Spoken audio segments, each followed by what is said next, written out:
ఇప్పుడు వచ్చేసి మనం main dish vegetable stew with chicken ఇది ట్రై చేద్దాం.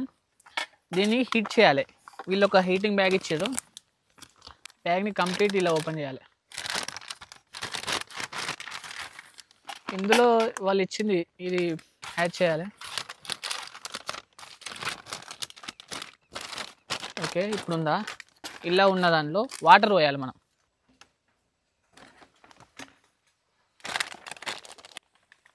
ఓకే, మనం వాటర్ పోయంగానే కాసేపటికి ఇలా చూడండి స్మోక్ వస్తుంది. వీళ్ళకి అంటే వాటర్ హీట్ అవుతుంది, కింద కాలుతుంది ముట్టుకుంటే. ఓకే, ఇది హీటింగ్ అయితే కంప్లీట్ అయిపోయింది. ఇంకా హీట్ అవుతుంది, అయినా తీద్దాం మనం. ఇప్పుడు ఈ మెయిన్ డిష్ ట్రై చేద్దాం మనం. అసలు